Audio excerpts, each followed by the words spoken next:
Okay, hi. I don't know if this is actually going to be feasible because I have such an echo in here.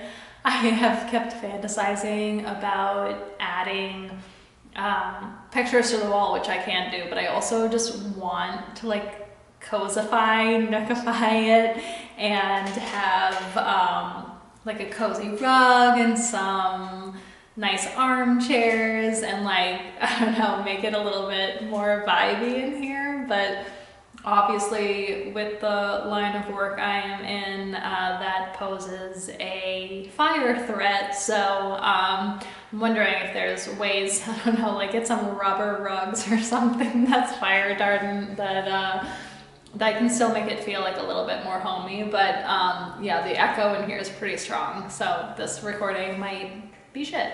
But I'm doing it as a test to, I don't know, kind of have like a video journal and just get more comfortable talking about my art in real time.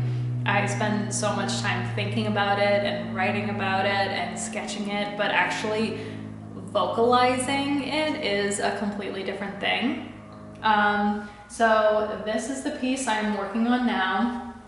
As you can see, it is 5 feet tall, and there are additional panels behind me. There's 3 of them that I plan on connecting into a large triangle that will be ultimately an outdoor piece. So I've been working on this pretty much without stop all of this past winter. It's been some months now. The progress has been slow because it's cold out here, and also because the process is incredibly meticulous. And now that it's warmer out, I am just trying to reassess where I'm at with it and why I'm out here and what I want to be doing, which I think is always important to keep asking yourself those questions cyclically to make sure that you're on the right track. And where I'm at with this is excitement. I'm ready to keep working on it. The process is incredibly meticulous because it's a pattern, it's repetitious by nature, which is something that I have felt like I've needed to explore. My last piece, I created density that had pattern within it, but there was like a bunch of different patterns going on, and this has just more of a cohesiveness within the line work itself. So I really feel like this is the right next step for me and something that I need to explore.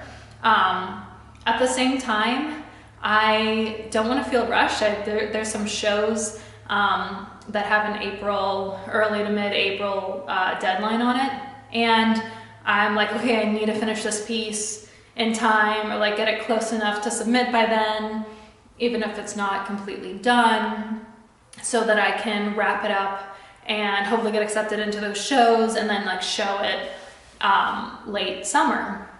But I'm reassessing that now because I'm realizing that I want to do a whole additional step with this piece that's going to take a lot more time and resources and energy, which is to cut out the, I'm calling the chevrons now a rib cage. That's kind of like the humanity that I've brought into it.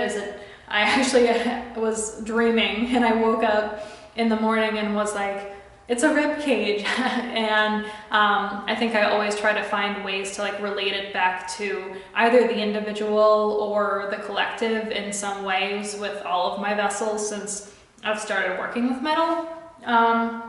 But anyway, I've been working on this so that it's facing towards me, that the pattern is coming out towards me, but ultimately when it's displayed, it's all going to be facing inward towards each other and away from the viewer. And so I keep trying to take a step back and look at it from the other side and make sure that it is gonna read the way that I want it to.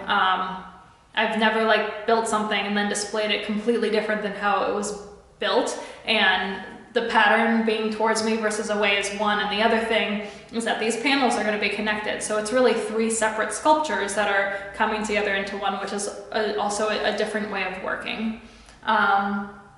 Anyhow, I have decided that from the back, it's intentional that there's like a little bit of disconnect from the viewer, that it's not coming towards you. There's this feeling, I've been calling it like feeling bereft of really being conscious that you're on the outside, that it's facing away.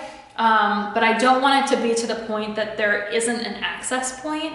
And I think one of the ways to solve that is to cut out the rib cage rod that's in between these 2 triangles that's forming this diamond shape.